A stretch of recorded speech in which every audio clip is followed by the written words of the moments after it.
So the clicker question that I want to ask you right now is, shoot, this says polling closed, now polling open.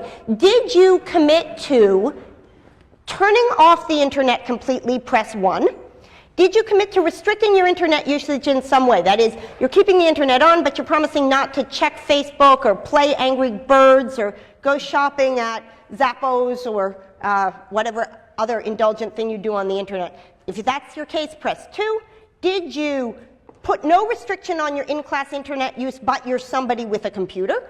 If so, press 3. Or is this kind of not applicable to you because you're somebody who uses a pencil and paper in class? Okay, now it's supposed to be the case that the timer is counting itself down, but no, I've got to give you prattle for 28 seconds. So here we go. So this is a case, I read through the papers for my section, and my sense there, and I don't know whether it was a random sample, is that about 2/3 of the students committed to totally turning off the internet, and about 1/4 committed to some kind of restriction, and a very small percentage committed to no restriction on internet use. Okay, it should be the case in 1 second that our slide, yes. Okay, so 43% of you, 43% of the students in this room made a pre-commitment in the form of a promise. It became a pre-commitment because you wrote it down, just thinking it didn't make a pre-commitment, but you took an action at a time when you felt yourself to be cool and calm and reasonable, and made a decision at that moment that you took to be binding upon yourself in the future. And an additional 16% of you didn't draw a bright line at the turning off internet completely, but attempted to put in place some sort of intermediate restriction. Now, my next question for you is whether you have strayed. 20 seconds. 1, not even an itty-bitty bit, not once. 2, just once or twice. 3, well, a few times, but I'm trying. Or 4, yep, I've been playing Sparkle HD Light on my iPad all class long. And let's see how the numbers came out. Okay, so we should get, that didn't show up automatically. So 56% of you, excellent, 56% of you have not strayed at all. But notice that half of you have found yourselves unable to carry through with a commitment that you made and that you provided some enforcement for, in the sense that you internalized in your conscience the idea that you had made a commitment. It turns out that for many people, simply making a commitment in their mind is insufficient for them to stay in the not even an itty-bitty bit category. For those people who end up here or even here, it turns out that putting some sort of external constraints in place are useful. So the New York Times had a piece last week about something called phone condoms, whose slogan is zip it, lock it, keep it in your pocket. And the idea is that you take your cell phone and you put it in this little Ziploc bag, and while you're driving, you are unable to gain access to it. One of the students in this class, and you'll have access to this on the slide, emailed me a link to a computer program which is basically a computer condom, a zip it, lock it, keep it in your pocket for internet access. It turns off access to the internet for a given period of time. But for those of you who feel like you want some sort of external reinforcement, but you're not prepared to make use of the internet lockup, I thought I'd provide something which would help you stick to your commitment by making use of 2 things that we learned about last week. One is that when there are eyes in front of you, you feel the gaze of the world upon you. And the other is that when there's a kind of social reinforcement by peers, it's easier to stick with a plan. So, not only because they are left over from my older son's bar mitzvah, I have for you smiley face stickers, which the TFs will hand out. And if you would like, you are free to put a red or orange sticker on the corner of your computer if you're committed to no internet during class. It will be there to remind you and to show your peers. And a green or blue sticker on your computer if you are committed to restricted internet during class. So the TFs, there's 720 of these stickers, so we're not going to run out. You can just hand out, just hand them out, a little piece of them, and people can pass them around and put them there or not. We're no worse off. They were sitting on my desk since the bar mitzvah, which was in October, and I thought, here, we can make 4 points at once in a class. In fact, we can make 5, because the question of self-regulation is, in fact, the fundamental question that we are addressing in the context of the material that we read for today. So I want to apologize because today's lecture really is, in lots of ways, Dead Guys on Tuesday. I'm going to go through in some detail some arguments from Plato, and then in some detail some arguments from Aristotle. But my hope is that by doing so, I'll provide you with a framework that will allow you, when you go back to the readings, perhaps in the context of writing your papers, to feel like those texts have become accessible. So famously, as you recall, Plato had suggested that our soul can be understood as having 3 parts. That we have a rational part, which he represents sometimes as a human being, sometimes as a charioteer. That we have what he calls the spirited part, which he represents sometimes as a cooperative horse, sometimes as a lion. And that we have, in addition, an appetitive part, which he represents sometimes as a wild horse and sometimes as the multi-headed beast. Plato's suggestion is that a certain kind of happiness is available to us if we get these parts into line. He writes, one is just, who does not allow the various parts within him to meddle with each other. He regulates well what is his own and rules himself, puts himself into order, and harmonizes the 3 parts of himself like 3 limiting notes on a musical scale, and from having been many things, from having been, as you are, pulled in 2 directions. Pulled in the direction of keeping the internet off, and pulled in the direction of checking your Facebook page. Pulled in the direction of going to the library and doing your homework, and pulled in the direction of hanging out in your suite and talking to your suite mate. From having been many things, pulled in the direction of what reason tells you to do, and pulled in the direction of what spirit or appetite tells you to do, you become entirely one, moderate and harmonious. So the Platonic ideal of the well-structured soul is one regulated by reason, in which spirit and appetite are subjected to reason's mandates. Now, what I want to give you now is basically a 30-second, well, 5-minute overview of the plot of Plato's Republic in books sort of 2, 3, 4, 9. Okay, so the story goes as follows. Plato's trying to tell us what the human soul is like, and in honor of the weather, will represent the human being like this. And he points out, as I've just noted, that the human soul has 3 parts. It's got a rational part, it's got a spirited part, and it's got a part that is full of appetites, appetitive. And you can see the human being, the lion, and the multi-headed beast in Plato's famous image there.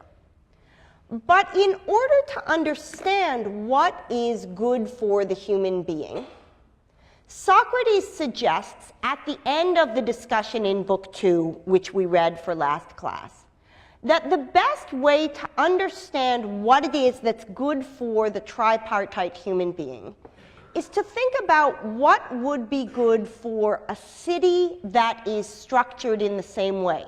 What societal structures can help us understand things about the internal structures of human beings? So he proposes the famous city-state analogy, whereby, corresponding to the part of the soul that he calls appetite, are citizens of the city that he calls workers, or people who do the day-to-day work of the city and who take their joy and pleasure from the pleasures of the body and of the appetites. There are soldiers, those who defend the city and serve as its defenders in military contexts who are motivated by honor. And there are, in addition, philosophers or guardians, those who live the life of the mind. And you'll notice who gets to end up at the top in this story.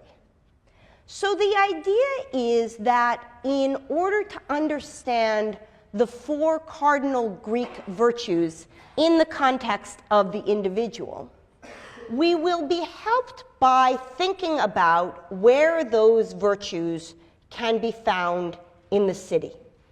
And we can then map what it is that we've learned from looking at the problem writ large in the context of society. We can map that onto what would be the case in the context of the problem writ small, the individual. So Plato's Socrates points out that there are 4 cardinal virtues, and you know these from your reading. The first of these is wisdom. And the wisdom of the city and of the individual is to be found in its rational part. Okay, those should be, yeah. All right.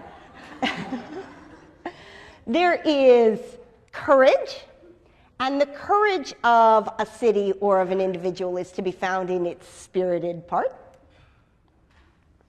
All right, they're dancing. And then there are 2 virtues, the distinction between which is important in some contexts but not for ours. And those are the virtues of moderation and justice. And the suggestion here is that just as a city is moderate and just when the relations among the people in it are proper, so too is an individual moderate or just when the relations among its parts are appropriate and proper. That is, moderation and justice involve a certain kind of harmony among the parts. So that's the Platonic picture, and it turns out that this is Plato's answer in the voice of Socrates, to the challenge that Glaucon posed to us at the middle of Book 2. You remember that we were given, at the beginning of Book 2, a 3-way distinction among goods. We were told that there are things that are valuable intrinsically, in themselves. There are things that are valuable instrumentally, for the goods that they provide beyond themselves. Those are things like money, which have no intrinsic value, but which have instrumental worth. And that there are things that are valuable both intrinsically and instrumentally. And you'll recall that Glaucon's argument, first with the claim that when we talk about justice, we make claims for its benefits in terms of the goods that it provides in reputation. Second, in his Ring of Gyges story, where he argued that if we can get away with acting unjustly, we should do so. And third, in the story of what he calls the statues scrubbed, or the inverted story, that even if you weren't convinced by the Gyges story, surely if justice produced a bad reputation and injustice a good one, that you would want to act unjustly. So those 3 arguments are Glaucon's arguments in favor of justice being something with only instrumental value. On his picture, justice is something that is of utility to us in the way that money is of utility to us. It can help us buy our way into things that themselves have intrinsic value. Socrates' argument, by contrast, is that justice is something with both of these characteristics. No doubt it is of instrumental utility. He doesn't deny either Glaucon's arguments or Adeimantus's arguments about the ways in which being perceived as just can be of use to us. But in addition, he argues that there is a certain intrinsic worth associated with having one's soul structured in the way that the just soul is. Now, I want to point out to you, to be fair to Glaucon and Adeimantus, that there's a bit of a cheat here. Glaucon and Adeimantus are working with an under-theorized notion of justice. The picture that they have is that justice is roughly acting in conformity with the regulations that society imposes upon us as considered to be meritorious, loosely speaking. Being just is roughly doing what the laws say you should do. Socrates, by contrast, goes on and gives us a much more sophisticated account of justice.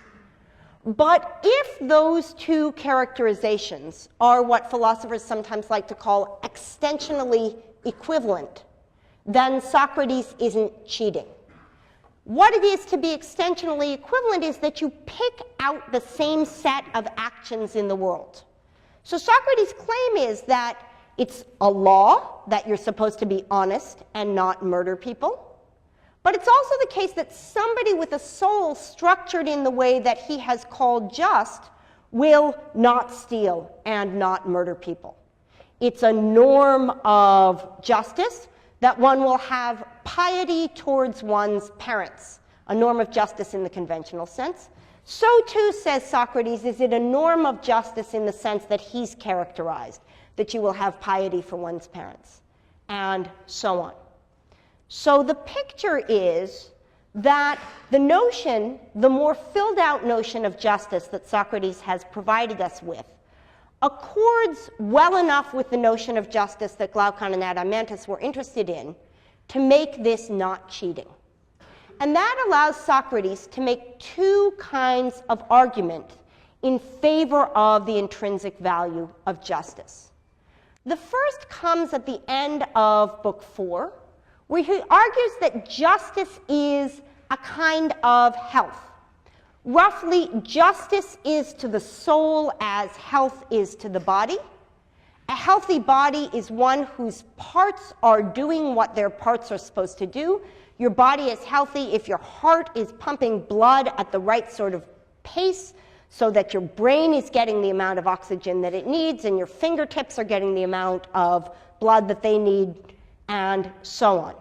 So just as health is of both intrinsic and instrumental value to us in the body, so too is justice, which is the health of the soul, of both intrinsic and instrumental value to us as spiritual in addition to physical beings, where spiritual here is in a very modest sense. So that's the first argument. The first argument is an idea that presupposes that there's a way that it's good for people to work, and we'll revisit this in the context of our discussion of Aristotle. So there's a way that your body's supposed to work. The heart's supposed to do this, the lungs are supposed to do this, your knees are supposed to do this, your ears are supposed to do that, and so on. And we have a picture of what health amounts to. So too, says Plato, the excavation project that he's engaged in thinking about the city-state analogy, brings out what it would be for a soul to be healthy. And it turns out that health for the soul is to be arranged in the way that justice mandates. So that's the first argument that he offers. It's an argument through something that Glaucon and Adeimantus have conceded to have intrinsic as well as instrumental utility, and a claim that once you understand what justice is, you can see the direct analogy between the soul and justice and the body and health. The second pair of arguments occur in Book 9 and concern the question of happiness. The first argument there is an argument that we'll actually hear again when we read John Stuart Mill at the beginning of our utilitarianism section. And that's an argument which runs as follows. The person who has developed the capacity for self-regulation, the self-ruler, has, along the way, because of the kinds of beings we are, also experienced all of the other kinds of pleasures. In some ways, this is like the Freudian story. We start off as a bundle of desires, and we take the things that we want without consideration of their long-term consequences for us. And over time, we come and get that unregulated bundle of needs into a certain kind of order. We regulate it first by means of praise and blame, roughly making use of the honor part of ourselves, and then we regulate it by means of reflection and self-understanding. So the person who has gotten their soul into a harmonious state is in a subjectively excellent position, because he or she has experienced all of the pleasures that the person who doesn't do self-regulation has experienced, and in addition has experienced the kinds of pleasures that are available to us only if our soul is well ordered. So all of us have experienced the pleasure of checking Facebook and playing Tetris. But only some of us have experienced the pleasure of turning off our internet during class and leaving it off and listening to what it is that's being said by our professor. And those of us who have had the great pleasure of doing the second, says Plato, have recognized that that pleasure is a greater form of pleasure than the pleasure of Angry Birds. I'll leave it to those of you who have experienced both to assess that argument. So that's the first argument that he makes in Book 9. The second argument is actually a very interesting argument, and one for which full understanding would require my going through the allegory of the cave, which I'm not going to do right now. But suffice it to say that it is part of the Republic and part of Plato's philosophy in general to say that the kind of earthly pleasures that we experience in interacting with objects are in fact a certain kind of unreal pleasure. They aren't interacting with that which is most real. What is most real, says Plato, are not the approximations of circles that we encounter when we use the PowerPoint draw program to make the snowman in the slide. They are the mathematical ideals of circles. The true nature of any of wisdom, for example, is not the wisdom that we encounter in the individuals around us, though that's wonderful, but rather the form of wisdom, of which all of these instances are simply imitations. So too with every other pleasure that we have. So there's the earthly pleasures, and then there's a domain of things with which we interact, which lie beyond the earthly realm. I spend a lot of time watching children's movies, being the parent of 2 of them. And among the movies that I've seen recently with my younger child is Narnia. And among the movies that I've seen recently with my older child is Inception. And we've also watched The Matrix, and we've also watched The Truman Show. All of these are movies that make Plato's point. The gambit in each of these films is that the reality which you take to be genuine and most profound, this earthly realm in the case of Narnia, the experience that you're having right now in the case of The Matrix and so on, is in fact but a shadow of that which truly lies beyond. And this theme is in fact a central theme of almost every religious tradition. That the domain of the secular, the domain of the mundane, the domain of the worldly is in some sense unreal, and there is in addition a domain of the beyond, interaction with which provides a kind of good that is so immeasurably better than goods of interacting with the world that there's almost no comparison between them. And Plato's Socrates, when he says the person with the well-regulated soul spends his or her time contemplating the forms is making exactly the same kind of claim that, for example, a religious Christian would make in saying that in giving up the earthly goods and focusing instead on what is spiritually valuable, one gains a kind of possibility for flourishing that is incomparable to that which you can get in the earthly domain.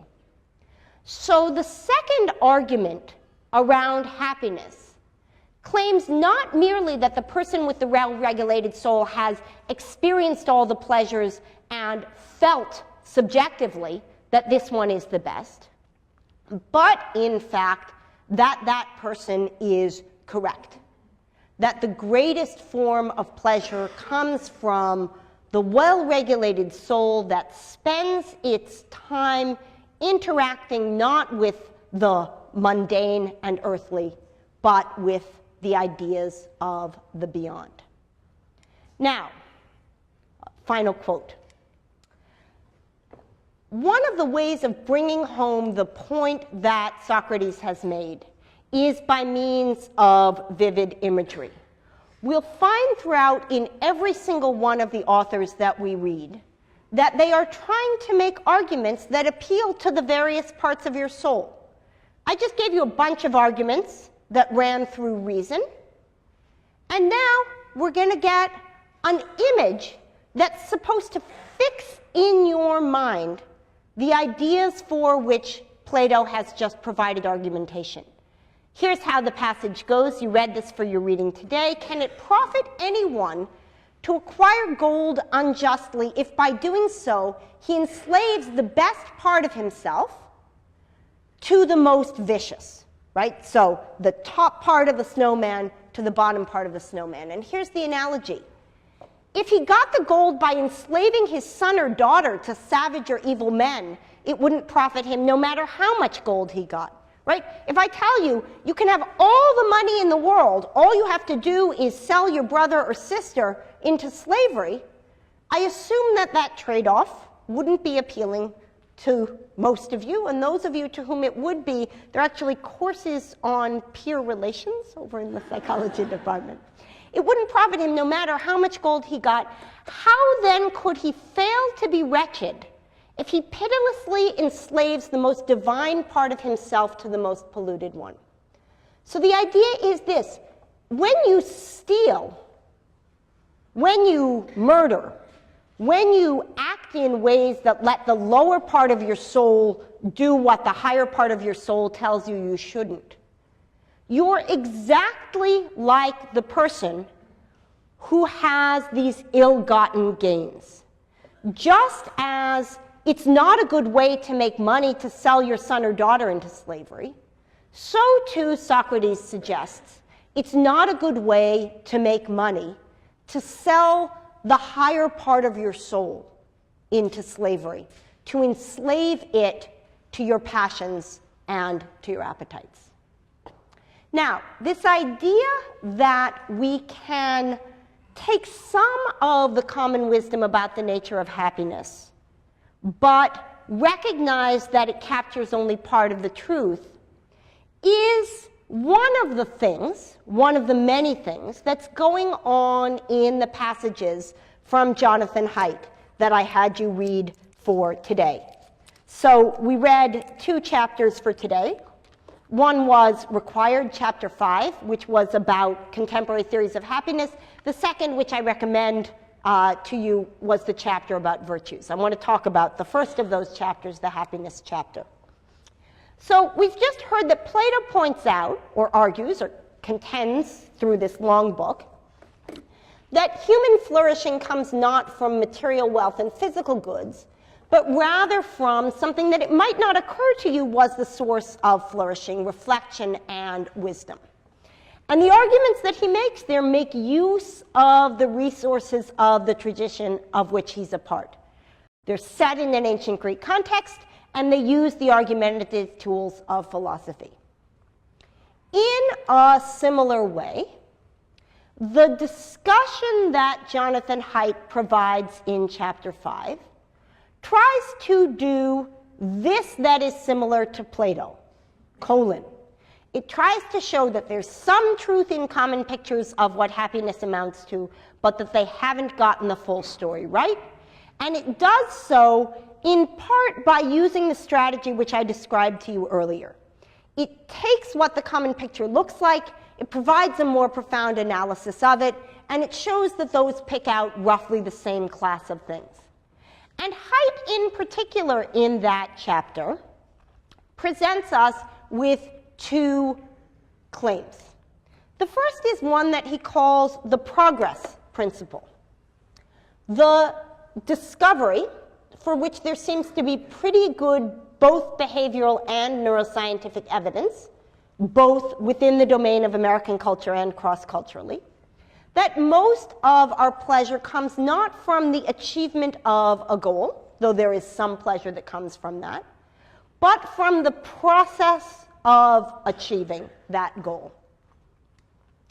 And the second, which harkens back to the material that we read last week from Daniel Kahneman and the day before that from Jonathan Evans, that because we are more sensitive to changes in goods than to absolute levels of goods, more of something doesn't always make us happier.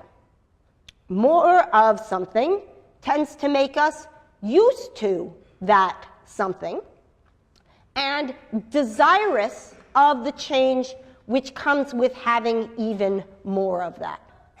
The next slide's going to ask you to have your clickers, so if you can take them out, we'll turn to them. It's not an interesting slide, it just asks you to have your clickers. So this gives rise to something which is sometimes called the hedonic treadmill. The hedonic treadmill is the idea that in order to maintain the same amount of happiness, if it's based on material goods, requires us to run to stay in the same place. And the psychological principles which underlie the adaptation principle are exactly the principles that governed the cases that Kahneman was describing. That we are, as he showed in the visual system, enormously sensitive to contrasts and extremely bad at absolute judgments. And we'll come back to that principle when we read the Cass-Sunstein paper in the section in ethics. Okay, so my question, polling is open, is are you ready to move on? Press 1 if yes, I can't wait for Aristotle. Press 2 if no, you have a question about Plato or Haidt. Okay, so this is just to like re-engage you in case you zoned out, because I've been jabbering and the clickers are supposed to keep you talking. Okay, we have, oh shoot, this clock was supposed to start automatically. We already have 118 of you. Okay, so if you are somebody, can we jump this or not? No? Oh, that was worse. Okay, I'm not going to touch this. So if you are somebody who was in category 2 and you have a question about Plato or Haidt that you would like to ask now, please do it before we discover how rare a being you are, or perhaps how common. All right. No questions? Question. You don't really understand extensional equivalence. Yes. Okay. So that is a philosopher's term. Let's see how rare you are, and then I'll... okay. So though you are in the 9%, I will nonetheless answer your question for you. So two characterizations are extensionally equivalent if they pick out the same set of things in the world. So if I say, I'm interested in picking out all geometrical figures that have 4 corners that are equally spaced from one another, and you say, I'm interested in picking out all geometrical figures that have 4 sides that are of equal length and at right angles to one another, you're picking out squares and I'm picking out squares, even though we gave different descriptions of what we're picking out. If I'm picking out all female siblings and you're picking out all sisters, we're picking out the same class of things, even though we're using different descriptions. Okay, so it's a democracy.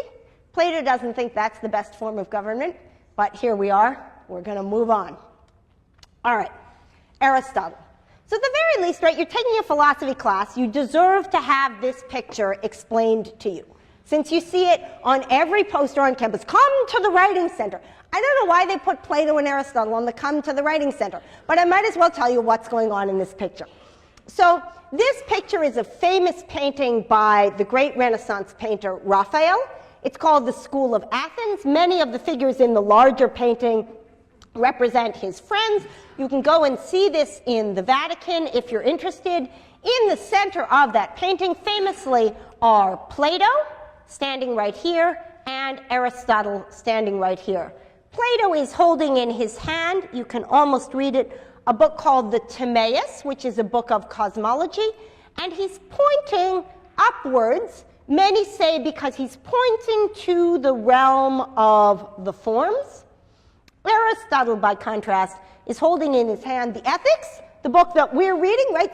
The Nicomachean Ethics, there it is. You have a book that's on the wall of the Vatican. That's so exciting. You have a $6 paperback copy, but still, you have in some ways, the book. And Aristotle's hand is here for one of two reasons, either because he's pointing to the earthly domain as part of his denial of the Platonic picture of forms, or because he's talking about the doctrine of the mean, about which all of you know a great deal because it's what we read for today. Okay, so next time you see this picture, at least you'll know who these two characters are, Plato and Aristotle. Aristotle, as you know, was a student of Plato's, and the text that we read for today is, to my mind, one of the most profound works of psychology written in the last 2,500 years.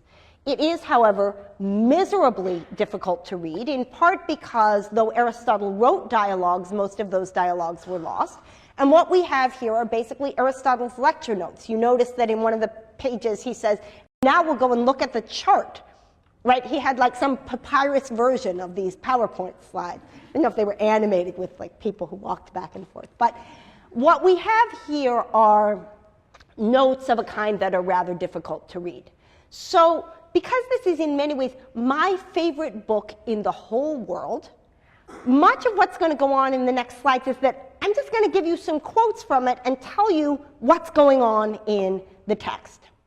So this is Aristotle's Ethics. If Plato was 30 seconds, this is going to take 60 or so. Let me tell you what's going on. So the discussion that we read starts at the beginning of Book 1 with an argument that's sometimes called the argument in favor of the summum bonum. You don't have to write it down, which is why I didn't put it on the slide. Sometimes called the highest good, that which is pursued for its own sake. And the argument here is basically what we might call a regress argument. Aristotle, it's like the intrinsic instrumental value argument that we heard in Plato. The idea is that every good, that is everything that you seek, is pursued either for itself or for the sake of something else. And if it's pursued for the sake of something else, it must bottom out or top up, summum bonum, the highest good. It must top up in something. And so the inquiry that we engage in when we do what Aristotle calls political science, which is not political science like in the poli-sci department, it's political science in the sense of the study of human beings as political, that is, social animals. So the study of ourselves as socially embedded creatures is the study of what is the highest good for the human. And the highest good for the human being, says Aristotle, is both in the minds of the common man, that is both in sort of what you would read in the equivalent of the mass media in ancient Greek, and in the mind of the educated, what was called eudaimonia, or flourishing, sometimes translated as happiness. That's what everybody is going for. So that's the beginning of the passages that we read from Book 1. There's the question, what's the thing that everybody's after? And the answer is, everybody's after the same thing. They're after happiness, flourishing, eudaimonia. So the next question is this, what sort of happiness? What is it that we mean when we set out to seek happiness? And here Aristotle runs through this inventory of answers that have been provided. And you'll notice, good student that he is of Plato's, that the taxonomy here is going to look pretty familiar. Is it the pleasures of gratification? That is the pleasures that Plato would call the pleasures of appetite? No, says Aristotle, and he gives some reasons for that. Is it the pleasures of honor?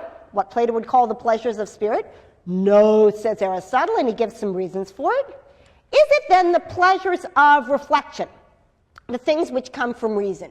Yes, says Aristotle.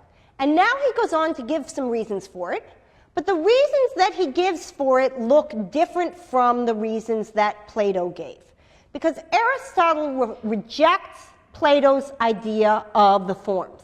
Aristotle's not looking to a domain beyond to defend his view. He's looking to a domain within to defend his view.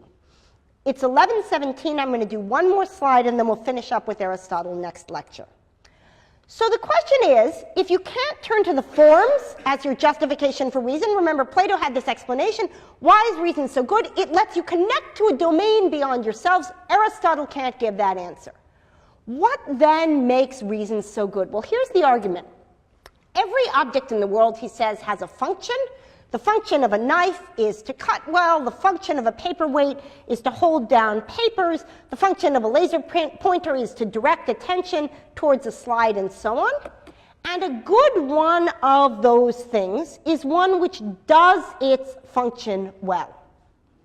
Its function is that which sets it apart from other entities. So good paperweights are things that are heavy, and bad paperweights are things that are light or round so that they roll off, or invisible so that you can't find them, or too heavy to move so that you can't pick them up off your paper.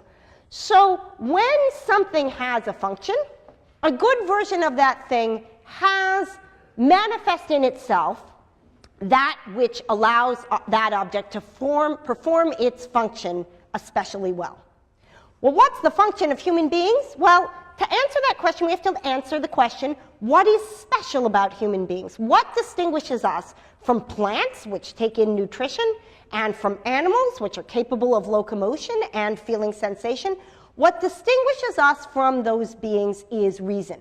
So just as knives are great when they cut well, humans are great when they do that special human thing especially well when they reason well. Reason is, he writes at 1098, the special function of a human being. What then is the human good? Well, the good for a knife is to be most manifestly knife-like, right? I mean, all those magic swords that you get in plays and movies and books, what makes them good swords? That they're especially able to slay your enemies, right? That's why the swords are good swords. So what makes you the sword of Lancelot of human beings? It's that your soul is structured in such a way that you do what is best and most completely and distinctly human. The good human being is the one that does the human stuff best of all, and the human stuff turns out to be reasoning and acting in accord with virtue. So the question that we'll turn to at the beginning of next lecture, and you're all in a position to read the punchline, in fact you should have read the punchline for today, is what does the virtue look like that makes us distinctly and most excellently human, and how is it cultivated? So for Thursday, we are reading 3 really fantastic things. We are reading selections from the Iliad, and I've given you 2 choices of ways to do that. Please look at the reading guide. You can either read all of book 1, or you can look at the context of each of the passages that Jonathan Shea gives us, and I've given you instructions how to do that. We're reading Jonathan Shea's incredible book, Achilles in Vietnam, and we're also reading Stanley Milgram's famous 1963 behavioral study of obedience paper. So we'll start with our Aristotle, and then we'll move on to our discussion of those 3 texts.